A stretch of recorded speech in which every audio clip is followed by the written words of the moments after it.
Bueno, volviendo de los detalles técnicos, vamos a tratar de dilucidar qué hacer con un paciente que nos puede llegar a una guardia o en la parte prehospitalaria con hipertensión arterial y tratar de definir un poco la conducta que vamos a hacer con ese paciente. Tenemos, por ejemplo, un paciente de 48 años, procedente de Villa Carlos Paz, de profesión chofer de colectivo, que fuma alrededor de 20 cigarrillos por día, tiene hipertensión arterial y una diabetes no controlada. El paciente, ¿por qué concurre? Bueno, porque en una jornada laboral extensa y luego de una noche con una ingesta copiosa refiere una cefalea intensa. El paciente normalmente está medicado con losartán hidroclorotiazida, amlodipina de 10 y metformina 1 miligramo por día. No es muy apegado a la medicación y hacía 48 horas que no la estaba tomando. Entonces, el examen físico, ese paciente, cuando consulta, tenía 190-100 de tensión, no tenía foco neurológico, no tenía angor, no tenía disnea y tenía una hiperglucemia de 3,89. Entonces, el tema y la gran pregunta es, ¿qué hacemos con este paciente? ¿Qué es lo que es este paciente? ¿Cuán rápido debo bajar la presión arterial con él? ¿Hasta dónde debo bajarla? Y en esto, digamos, un poco entra el ABC de lo que sería la exposición para saber qué conducta tomar con todos. La edad es importante y la depresión del volumen que se ha tenido, ¿no?, el paciente también, porque va a incluir lo que es un poco la terapéutica que uno va a seguir posteriormente. Los objetivos con estos pacientes generalmente es definir qué es lo que está el paciente. El paciente está con una crisis hipertensiva. ¿Está en emergencia? ¿Está en urgencia? Un poco tratar de explicar la fisiopatología asociada a esta hipertensión que está teniendo el paciente. Tratar de ver algunos marcadores clínicos de la crisis hipertensiva para saber si el paciente es o no un paciente candidato a internarse o no. Describir los manejos, si fuera una emergencia hipertensiva o una urgencia, y establecer las metas que uno espera con ese paciente para el tratamiento. Este paciente evidentemente tiene una crisis hipertensiva, que uno le define la crisis hipertensiva como la presencia de una hipertensión potencialmente severa y la necesidad más o menos inmediata de reducir esa presión, lo cual, según la tensión o la presión que tenga el paciente, más sintomatología o el cuadro clínico, a nosotros nos va a determinar si el paciente tiene una emergencia o una urgencia hipertensiva.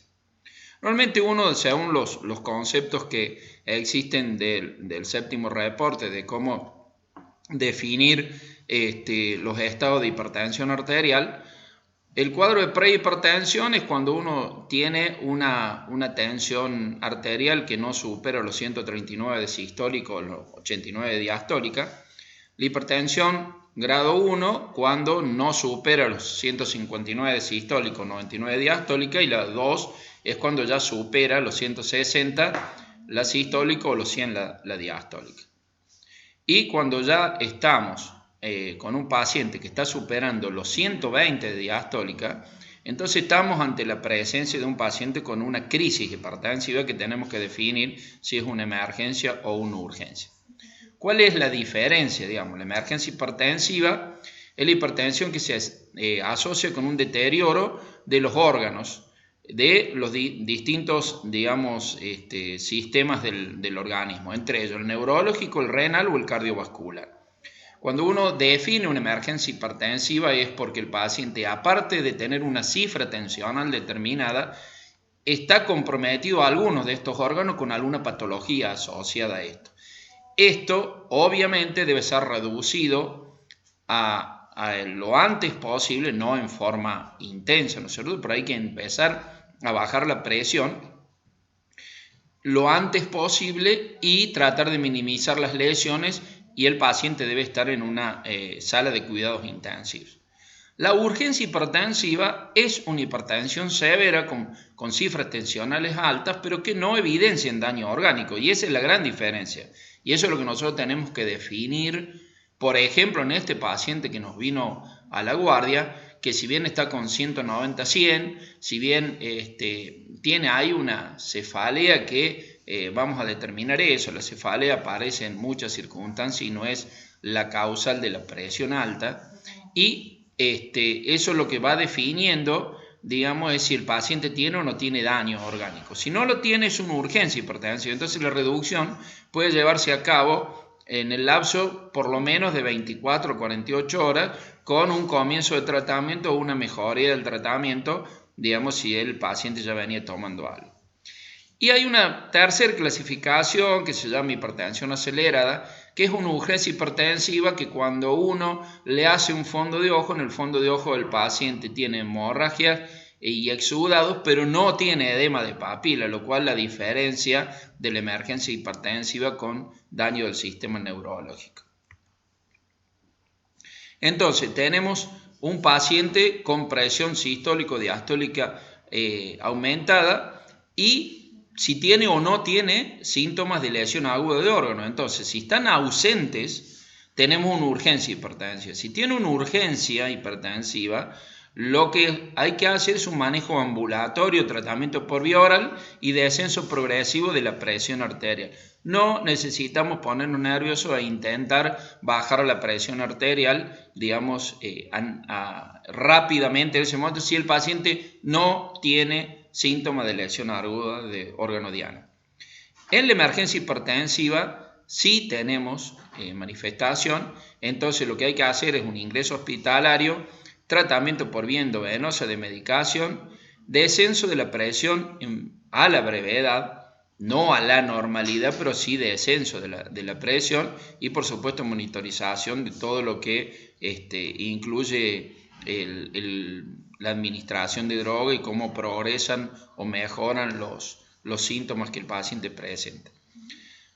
Unas situaciones que se consideran, por ejemplo, urgencia hipertensiva, es como y que es bastante común, la hipertensión de rebote tras el abandono brusco de la medicación hipotensora. Sería una de las causas de este paciente. Si este paciente fuma, es diabético, hace 48 horas que no está administrándose bien la medicación y después de una ingesta copiosa, lo cual le ha sumado seguramente bastante sodio a su medicación, a su ingesta, ha producido una urgencia hipertensiva.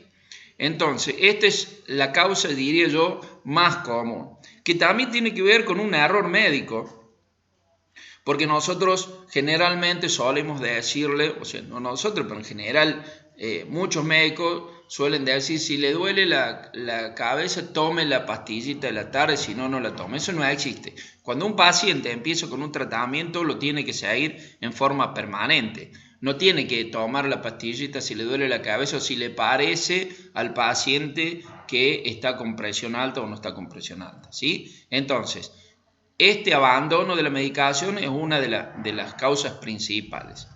La hipertensión con insuficiencia cardíaca leve a moderada, muchas veces es al revés, ¿no es cierto? Los pacientes que empiezan con disnea y con una pequeña insuficiencia cardíaca por la misma hipoxia elevan la hipertensión arterial. Entonces lo que hay que tratar de solucionar es la insuficiencia cardíaca y la hipertensión arterial va a concluir sola, digamos.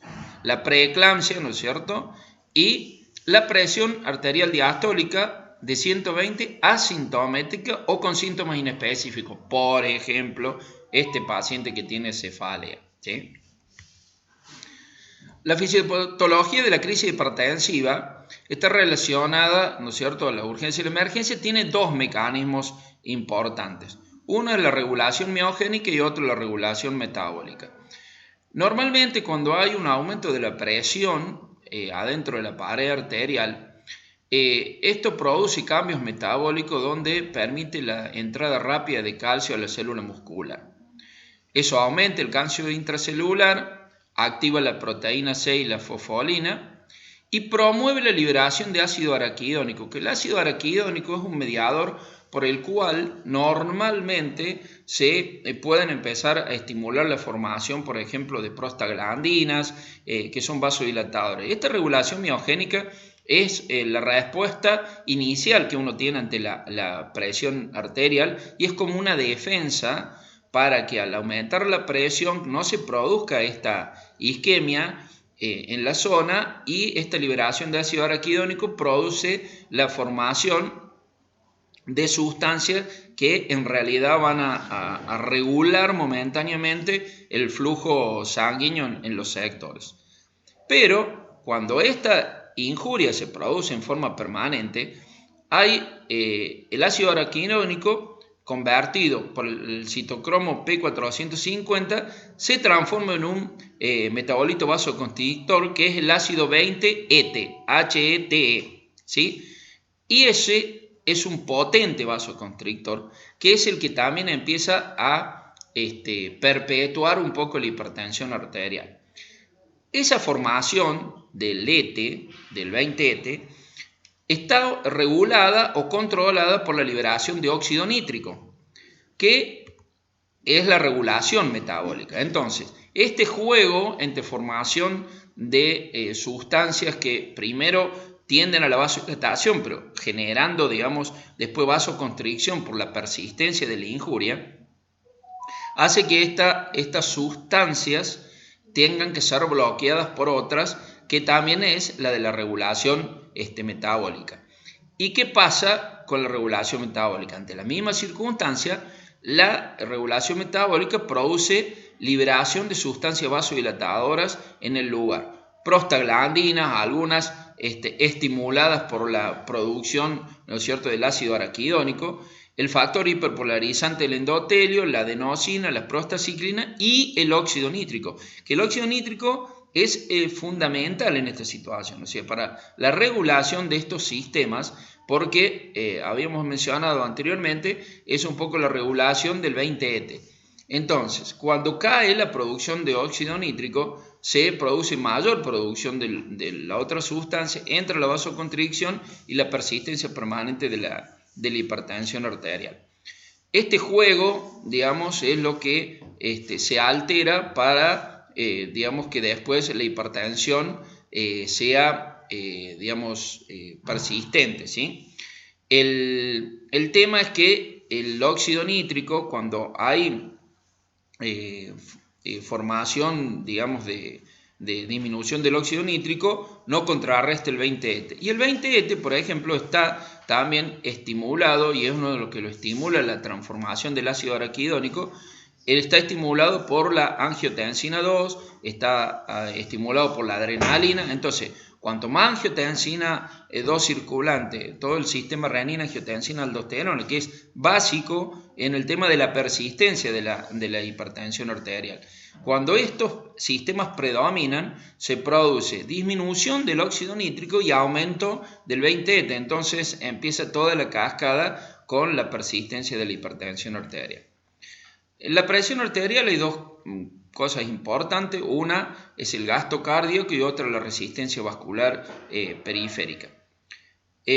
Normalmente puede estar aumentado el gasto cardíaco, pero en las crisis hipertensivas, la elevación de la resistencia vascular periférica es el factor fisiopatológico más común.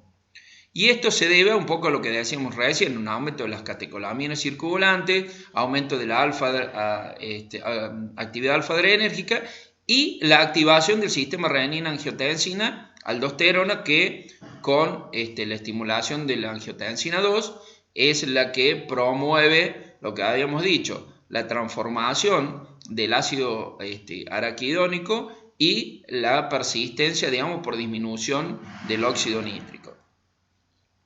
Muchas veces la velocidad con la que aumenta la presión arterial, y esto es muy importante, y el nivel previo de la presión son factores más importantes que el valor absoluto de la presión. Entonces, no es lo mismo una persona que maneja 110, 120 de sistólica y que de pronto tenga 180 de sistólico, 190, que es una elevación muy apresurada, que una persona que normalmente viene con 14, 15, 16 sistólico, por más manejo, por lo que sea, y sube a 18, 19 o a 12 de mínima, digamos. Entonces, no es el valor máximo, no es, tiene, que es un poco lo que asusta en una guardia. Tiene 21-12. Bueno, tiene 21-12. ¿Cuánto tenía ayer o antes de ayer o los días previos? No quiere decir que 21-12 no sea importante. Quiere decir que si el paciente hace 10 días que viene con 170, 180 sistólica, que hoy tenga 21, digamos, y esté totalmente asintomático, no es un factor para desesperarse. Es para controlar y tampoco para descender abruptamente la presión, porque lo que vamos a hacer es más daño que otra cosa. Entonces un poco volvemos a el tema de la diferenciación, y esto es básico por el manejo del paciente entre urgencia y emergencia. Volvemos a decir lo mismo, los dos tienen la presión elevada, la diferencia es que uno tiene lesión de órgano diana y el otro no tiene lesión de órgano diana. Uno requiere reducción inmediata de la presión arterial con fármacos endovenosos y el otro puede ser en varias horas o días con fármacos por vía oral. ¿Qué es lo que hacemos, digamos, cuando tenemos un paciente con crisis hipertensiva? Tenemos que primero, por supuesto, tratar de definir si es una emergencia o una urgencia. Por lo tanto, tenemos que hacer una buena historia clínica enfocada en el sistema cardiovascular, neurológico y renal. Obviamente los antecedentes del paciente, si el paciente ya tiene una hemiplegia o tiene antecedentes previos, si su parálisis no está siendo producto de una emergencia hipertensiva, el paciente ya puede por ahí reagudizar un poco un cuadro previo, pero no es la causante de ese problema que tiene. El otro tema es si el paciente ya tiene insuficiencia cardíaca y tratar de definir si el paciente está en falla cardíaca por la hipertensión arterial o la hipertensión, la falla cardíaca le está haciendo aumentar, que es lo que habíamos hablado recién del tema de la insuficiencia cardíaca leve o moderada, donde por una reacción adrenérgica el paciente y por una disminución de la oxigenación, el paciente automáticamente aumenta su tensión, pero es respuesta a la falla cardíaca, no es la causante de la falla cardíaca.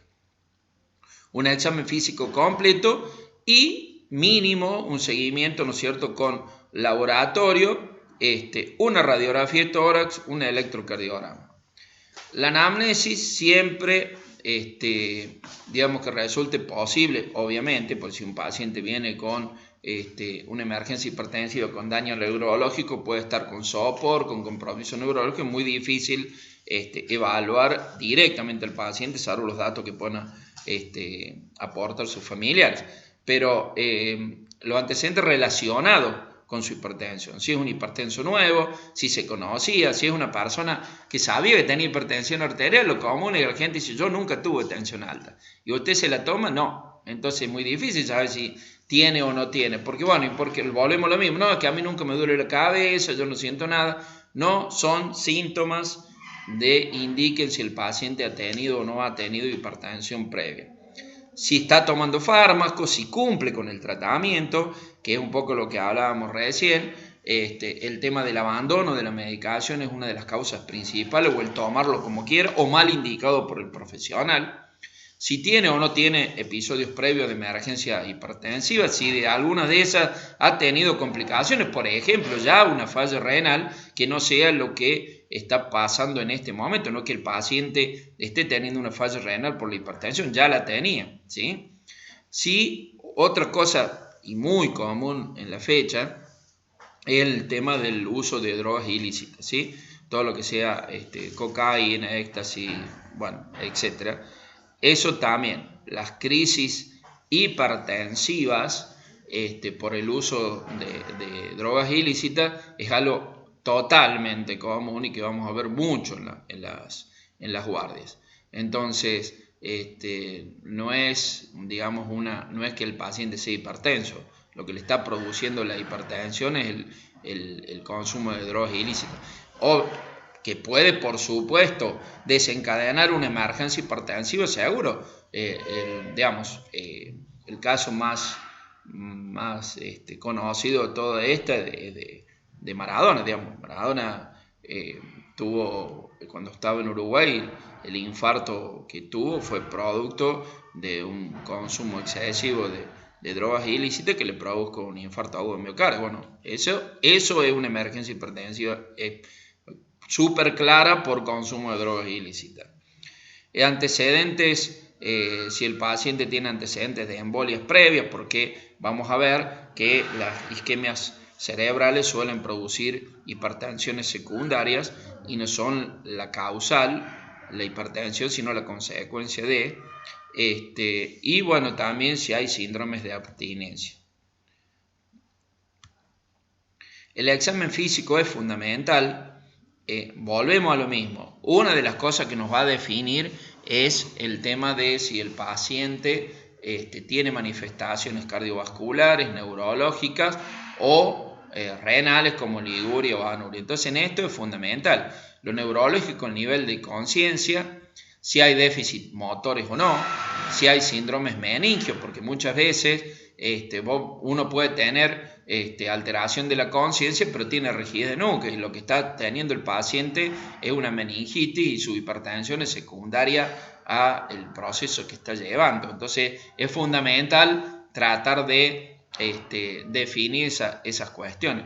También, digamos, el cuadro de rigidez lo puede dar un sangrado y, digamos, obviamente es una emergencia hipertensiva, pero hay que tratar de dilucidar qué es lo que lo está produciendo.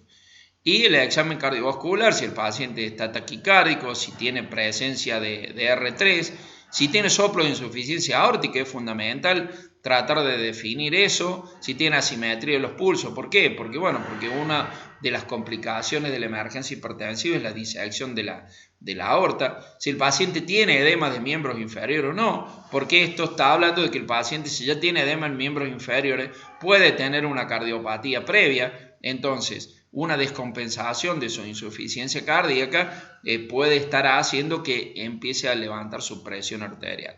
De la parte respiratoria, si hay estertores o si hay broncoespasmo, el broncoespasmo puede ser por una crisis asmática que secundaria a una hipoxia puede estar dando hipertensión arterial, o ese broncoespasmo generalmente puede ser producto o presencia de signos de fallo de bomba.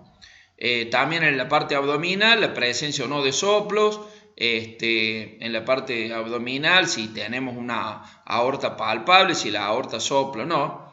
Y es clave en esta cuestión tratar de definir el diagnóstico diferencial entre infarto y disección aórtica. ¿Por qué? Ojo que la disección puede dar infarto. Nosotros hemos tenido una oportunidad de haber recibido una persona de 42 años en una unidad crítica, con un supradesnivel de la cara inferior, y cuando se lo llevó a hemodinamia para hacerle la angioplastia, cuando se hace el cateterismo, el paciente tenía una disección aórtica con compromiso de la coronaria derecha, y esa era la causa del infarto. O sea, el tema era la disección aórtica, pero ante un dolor de pecho intenso que no tiene cambios electrocardiográficos, hay que definir si el paciente puede tener un infarto en curso, digamos, sin cambios en su electrocardiograma, que es raro, pero se da, o que tenga una disección aórtica, porque de pronto, por ejemplo, nuestra opción, si tenemos servicio de hemodinamia cerca, se hace un cateterismo con la elección, digamos, A en la cuestión del tratamiento para el infarto. Pero si estamos en un medio, por ejemplo, como nosotros acá en el hospital, y no tenemos posibilidad de derivación, el tratamiento indicado es el tratamiento fibrinolítico. Obviamente que si tenemos tratamiento fibrinolítico en un paciente que está haciendo una disección, lo que hacemos es matarlo. Entonces, lo que hay que tratar de diferenciar es esto, y bueno, por supuesto con todos los métodos de diagnóstico correspondientes. El fondo de ojo que habíamos hablado, que es importante la presencia de si hay hemorragia, si hay exudado o si hay edema de papila. Perdón, doctor, sí. me voy a revisar una cosa.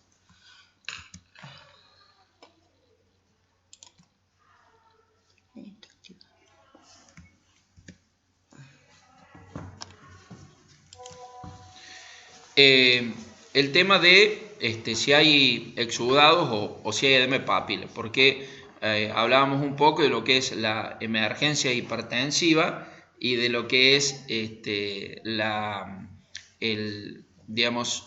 hipertensión acelerada, que tiene hemorragia y exudado, pero no tiene edema de papila. El electrocardiograma de 12 derivaciones para tratar de determinar si el paciente tiene un infarto o no tiene, si ya tiene una hipertrofia ventricular izquierda. El tema de los análisis, fundamental para ver el nivel de ureas, creatinina, el ionograma, ¿no es cierto? Si hay un daño renal agudo, si hay una proteinuria, o ver en el sedimento urinario si hay pérdida abundante de proteínas, y tener, obviamente, lo ideal es la posibilidad de una ecografía cardíaca, si uno lo pudiera hacer en la guardia, ¿no es cierto? Tener un ecógrafo donde uno pueda determinar la función ventricular, porque si nosotros tenemos un paciente con edema agudo de pulmón, con una función ventricular normal, evidentemente es la hipertensión la que ha causado el fallo hemodinámico. Distinto es si tenemos un paciente con una fracción de eyección del 30%, que probablemente lo que esté haciendo es falla cardíaca y secundario a eso está haciendo hipertensión. Y lo otro, tener un tomógrafo para determinar si puede tener en la TAC de cerebro, para determinar si el paciente tiene solamente edema, tiene isquemia o tiene hemorragia, o si hay una disección aórtica en la parte torácica. Entonces, recopilando un poco, tenemos el paciente, examen físico, fondo de ojo, examen cardiovascular, neurológico y de laboratorio para ver la falla renal y las manifestaciones clínicas. Neurológicamente, si el paciente tiene cefalea, si tiene alteración del estado de conciencia, en los cardiovasculares el dolor de pecho, la disnea, la tos, la ortopnea. En la falla renal si está con oliguria o anuria, y obviamente la hipertensión en el embarazo si la paciente venía controlada y todos los cuadros de preeclampsia o eclampsia. Las emergencias hipertensivas, las más importantes, digamos, es la encefalopatía hipertensiva. De los síndromes coronarios, la isquemia el desencadenamiento de isquemia coronaria o el infarto agudo de miocardio, la falla aguda izquierda con ventrículo normal, que produce edema de pulmón, digamos, en el paciente, la disección aórtica y la insuficiencia renal aguda. Hay algunos episodios que pueden producir hipertensión arterial secundaria. Por ejemplo, el stroke isquémico es el que desencadena la hipertensión. Muchas veces los daños cerebrales, como el trauma craneoencefálico, la hemorragia intracerebral o subaracnoidea, todas lesiones ocupantes, muchas veces que hacen hipertensión arterial secundaria al proceso inicial, no son la consecuencia de la hipertensión arterial. Y lo que habíamos hablado, el síndrome por exceso de catecolamina, la interrupción del tratamiento hipertensivo, un feocromocitoma, la interacción de los IMAO o un trauma, y la inducida por drogas ilícitas. La farmacoterapia que nosotros tenemos en la urgencia hipertensiva, lo tenemos este paciente que evidentemente, este paciente que tenemos en la guardia es una urgencia hipertensiva. Porque, volvemos a lo mismo, el tema de la cefalea. La cefalea se presenta y en estudios internacionales se ha visto comparar la cefalea con presión o con hipertensión arterial o sin hipertensión, y es exactamente lo mismo. O sea, hay un montón de gente que tiene cefalea y no está relacionada, digamos, con su presión arterial. Muchas veces la hipertensión es secundaria a la cefalea por dolor, como cualquier dolor, y eleva la presión arterial y no la cefalea es la causa de la hipertensión y no la consecuencia, ¿sí? Bueno, en la urgencia, como en este caso, lo que hay que hacer con este paciente no es un descenso brusco de la presión arterial. El paciente está asintomático, no tiene falla de nada. Entonces lo que hay que hacer es, si no venía tomando medicación, iniciar medicación, pero no es el caso de este paciente, él ya la venía tomando. Entonces lo que hay que hacer es tratar de digamos, mejorar todo lo que es la acomodación o el apego del paciente al consumo de su medicación, se le reacomoda en el momento, se puede iniciar un tratamiento en ese momento, se le puede dejar un rato de observación, al mínimo de descenso se le reacomoda la medicación y se hace control en 24 o 48 horas. ¿Cuáles son los fármacos que normalmente uno usa, por ejemplo, si no viene nadie? Generalmente los reportes internacionales hablan de que el comienzo debe ser con beta bloqueantes y diuréticos. El uso, digamos, normal que nosotros tenemos en cualquier lado, que a cualquier paciente que viene al lugar, lo primero que le hacemos un inhibidor de la enzima convertidora. Cualquiera se va con fundamentalmente un enalapril. Hay distintos fármacos, digamos, IECA, pero el más usado por lejos, por todos los profesionales, es el enalapril, que a su vez sirve también para la patología coronaria, insuficiencia cardíaca, para cierta enfermedad renal, etcétera, etcétera. Y lo que uno tiene que tratar de no hacer es asociar tantos bloqueadores del sistema renina-angiotensina-aldosterona. Se lo puede hacer, pero no es infrecuente ver que viene un paciente y toma un enalapril a la mañana y un losartán a la tarde.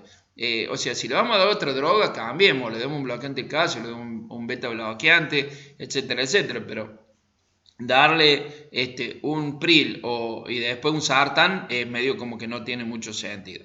Tiene algunos efectos secundarios, generalmente el más importante es que produce tos secas. Otro de los fármacos que uno generalmente usa son los calcio-antagonistas, el más común que nosotros tenemos en la guardia. Antes, y eso era un error gravísimo, era tratar de bajarle la presión pinchando la capsulita de nifedipina y haciéndole unas gotas sublinguales. Error, eso no se hace más, porque lo podemos llegar a matar al paciente también.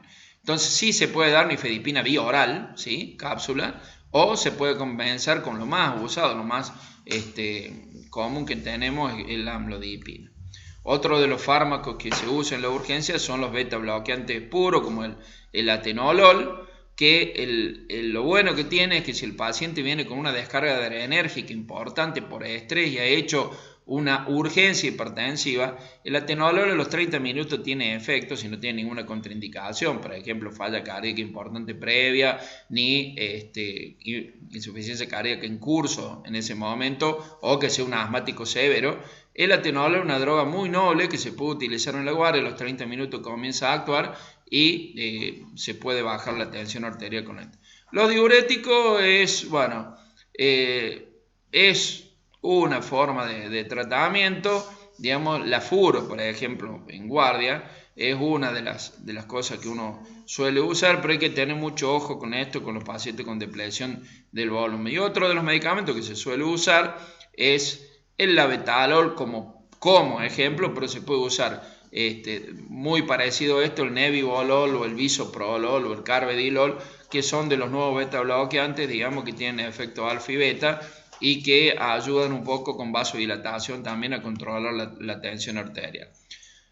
Nosotros tenemos un paciente complicado, digamos, con hipertensión arterial y, por ejemplo, nos toca en la guardia y ¿qué hacemos con ese paciente? Bueno, ya después Lilian se va a referir un poco más al manejo de las drogas. Yo simplemente se los menciono. El farmacoterapia para la emergencia hipertensiva, no existe el fármaco ideal. El nitroprusiato de sodio en la emergencia hipertensiva es uno de los fármacos más usados porque lo bueno que tiene, digamos, que produce un efecto bastante rápido del descenso, pero son todas drogas que deben ser usadas por bomba. No se puede usar, digamos, con un goteo común, porque puede producir una hipotensión arterial severa. Es un relajador del músculo liso arterial y venoso y es importante, digamos, en el paciente el tema del control de la dosis. Fundamentalmente en el paciente lo que debe vigilarse son cuando perdura en el tiempo, si el paciente ya pasó a una unidad de terapia, porque esto lo que uno está tratando de ver es qué es lo que puede hacer uno en una guardia mientras lo trata de derivar al paciente o le hacen cama en UTI, que suele pasar que no haya o cama o que esté completa y entonces uno al paciente lo tiene que comenzar a medicar. Las intoxicaciones, ese tipo de cosas obviamente que se producen cuando cuando el paciente, digamos, ya hace varios días que está tratado con nitroprusiato. La nitroglicerina es un vasodilatador directo también, muy usado, predominantemente venoso, y se usa mucho digamos, cuando tenemos lesiones asociadas coronarias. Entonces, en la isquemia miocárdica o en la emergencia hipertensiva que está produciendo infarto o isquemia miocárdica, es importante, por ejemplo, el uso de la nitroglicerina. Entonces, en paciente con emergencia hipertensiva con compromiso cardiovascular, inclusive con fallo hemodinámico, por ejemplo con edema agudo de pulmón, una de las drogas que se puede usar es la nitroglicerina. La desventaja que tiene con el nitroprusiato es que la vida media dura un poco más. El nitroprusiato uno lo cierra y es como que cede rápido el efecto, en vez de la nitroglicerina dura un poquito más. Entonces hay que tener mucho ojo de no pasarse digamos, de dosis para no producir alteración. Uno de los efectos colaterales que tiene es la cefalea, y otra de las cosas fundamentales que tiene, hay una película de esto, con el efecto con el sildenafil. Hay muchos pacientes, digamos, que consumen sildenafil y que a lo mejor en su relación sexual comienzan con dolor de pecho, una crisis hipertensiva, hacen un infarto y caen a una guardia. Si nosotros le ponemos nitroglicerina a ese paciente, lo matamos, porque la nitroglicerina es un liberador de óxido nítrico y el sildenafil es un liberador de óxido nítrico. Entonces es un paciente como que ya se hubiera tomado un isordil y nosotros venimos y le metemos 2 isordil más. Entonces lo matamos por hipotensión brusca. Entonces, dentro de las anamnesis que tenemos que hacer del paciente es si en horas previas ese paciente no ha consumido sildenafil, porque lo podemos matar nosotros más que la patología. Lo que se pone acá, el NTG o el nitroprusiato, son fármacos que reducen el flujo sanguíneo cerebral en un 30%. Entonces, en los pacientes que vienen con una emergencia hipertensiva con compromiso neurológico, digamos, el medicamento indicado es el labetalol endovenoso.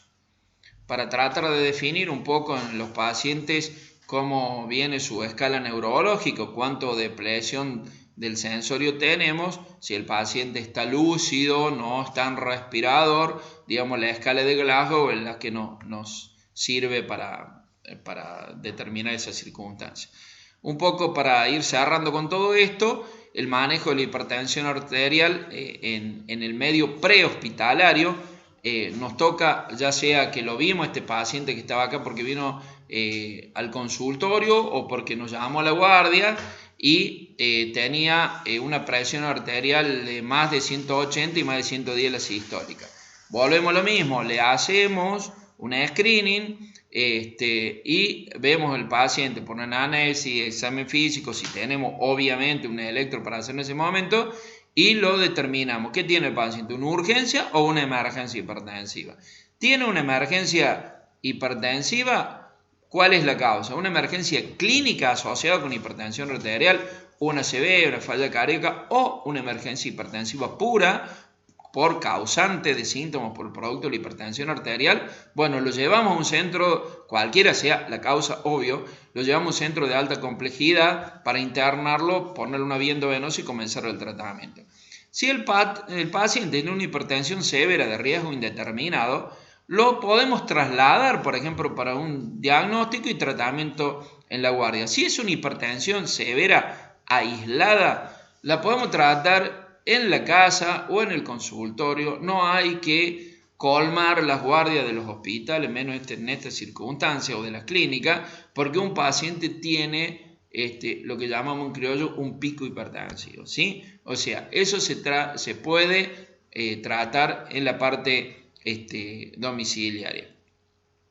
Bueno, si el paciente tiene una emergencia hipertensiva, obviamente determinado cuál es la lesión de órgano blanco, en el medio hospitalario le colocamos una vía intravenosa y tratamos, si se puede, por ejemplo, hay monitoreos invasivos o no invasivos de la presión arterial, que eso ya se van a encargar, digamos, de realizar en la internación. Y el manejo, digamos, inicial de la emergencia hipertensiva es determinar si el paciente ha tenido una encefalopatía. En la encefalopatía, uno lo que tiene que tratar de ver es si el encefalopatía hipertensiva, o el cuadro neurológico, es producido por un pico de presión, no sé, una crisis hipertensiva, o hay lesiones asociadas. La tomografía, que es fundamental, aparte del fondo de ojo, la tomografía es fundamental, porque la tomografía es el diagnóstico diferencial de ACV, de tumores, o por ejemplo, tratar de ver en un paciente que hizo una epilepsia si tiene alguna causal, porque las crisis epilépticas también producen hipertensión arterial, digamos, secundaria por hipoxia. Y si no, es una emergencia hipertensiva netamente relacionada con, por lo que sea la causa que le elevó la presión, y el bajar despacio la tensión arterial hace que mejoren los síntomas. Si uno no tiene daño neurológico y al bajar la presión, que se baja un 20 a un 25% de lo que el paciente trae, no hay que de 220 ponérsela en 110 porque lo matamos, porque hay un flujo regulador de presión arterial. Entonces, al paciente no hay que bajársela a menos de 160, 170 la sistólica, porque se pierde la autorregulación neurológica y lo que producimos es un daño, porque producimos isquemia, porque por todo esto que venimos hablando de por qué la hipertensión arterial con la respuesta miogénica y metabólica, etcétera, etcétera, cada lugar tiene un sistema regulatorio local. Si nosotros se lo alteramos abruptamente, lo que hacemos es perjudicarlo al paciente. Bueno, de mi parte por ahora he concluido. Le voy a dejar a Lilian para que ella hable un poco todo lo que es el manejo del paciente.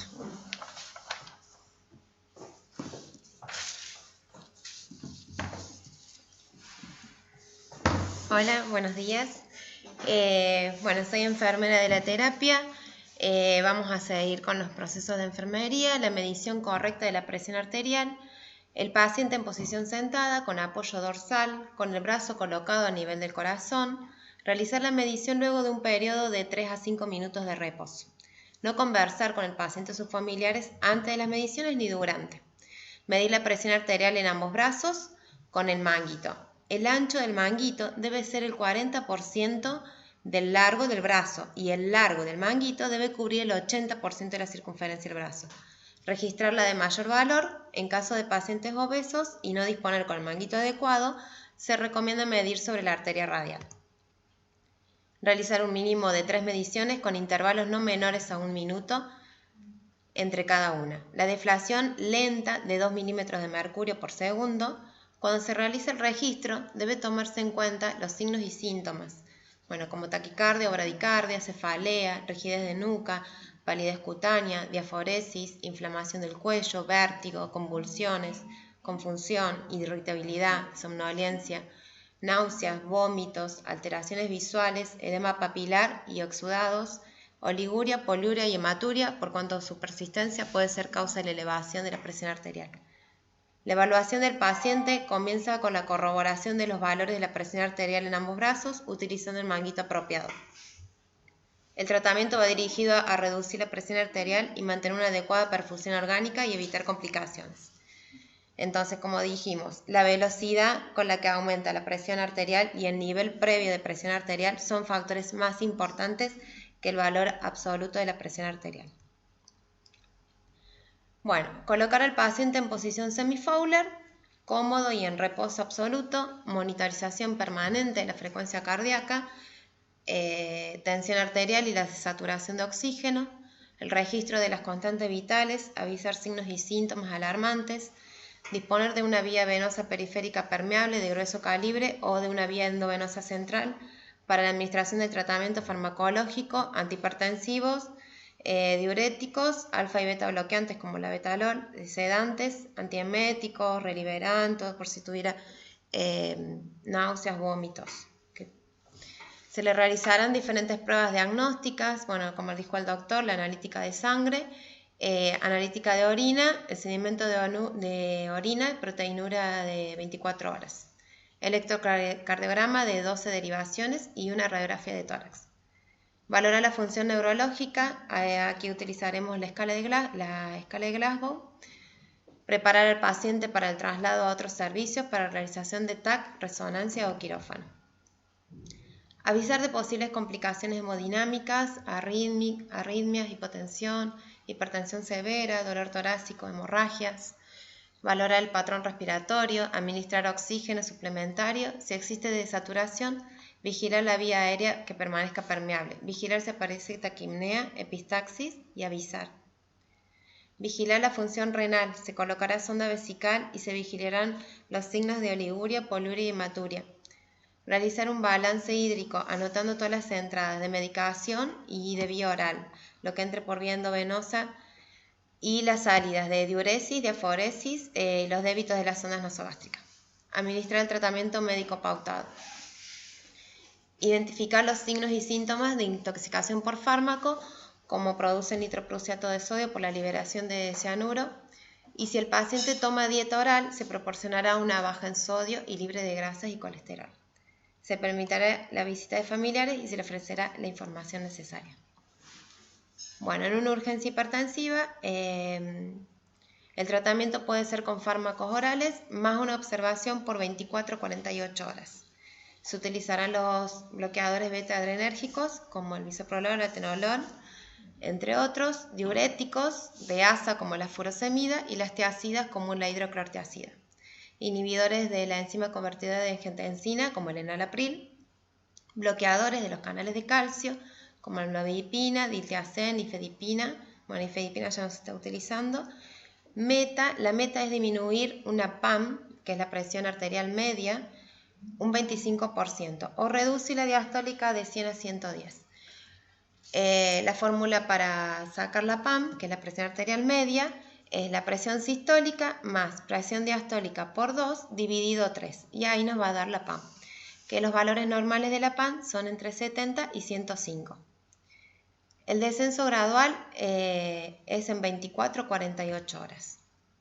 La emergencia hipertensiva, vamos a utilizar el nitroprusiato. El nitroprusiato es un vasodilatador periférico. La dilución es de 50 miligramos en 200 centímetros cúbicos de dextrosa al 5%. Esta solución es estable por 4 a 24 horas. Hay que protegerla de la luz porque es inactiva y en caso de una prolongación de 72 horas hay que monitorizar los niveles de tiazinatos, el control de gases para ver la acidosis y desechar en color azul por la descomposición en cianuro. No se debe suspender bruscamente la medicación porque produce hipertensión de rebote, el nitroprusiato. Vasodilatadores, bueno, acá hice un cuadro sobre los vasodilatadores que tenemos el nitroprusiato, la nitroglicerina y el enalaprilato. Los efectos adversos son náuseas, vómitos y las intoxicaciones. La nitroglicerina. Hay que monitorizar al paciente electrocardiográficamente la medición continua de presión arterial cada 5 a 10 minutos hasta estabilización, luego cada hora. No prepara la nitroglicerina en bolsas de PVC, pues tiende a fijarse. Tiene una fijación en el 40-80%, la dosis puede absorberse por los sistemas de infusión de PVC. Los que utilizamos en el hospital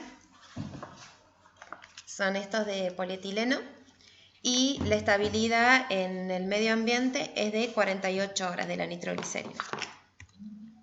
Los beta bloqueantes, el labetalol, la dosis es de 20 a 80 miligramos endovenoso cada 10 minutos.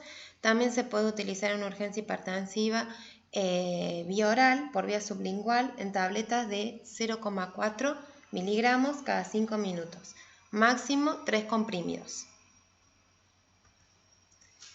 Bueno, el labetalol inicialmente se administra una dosis de 20 miligramos por vía intravenosa. Se puede hacer una inyección durante un periodo de 2 minutos. Se pueden administrar inyecciones adicionales a intervalos de 10 minutos hasta lograr una presión sanguínea supina deseada o un total de 300 miligramos. El efecto máximo ocurre usualmente durante los 5 minutos posteriores a cada inyección. También el labetalol se utiliza en la terapia en una infusión continua lenta. La solución resultante es de 200 mililitros que contiene 200 miligramos de labetalol. Y los efectos adversos son las náuseas, los vómitos, la congestión nasal, sudoración, hipotensión, dificultad en la micción, dolor epigástrico, náuseas, vómitos. Bueno, como para terminar, un gran médico canadiense, William Osler, es mucho más importante saber qué tipo de paciente tiene una enfermedad que qué clase de enfermedad tiene un paciente. Muchísimas gracias.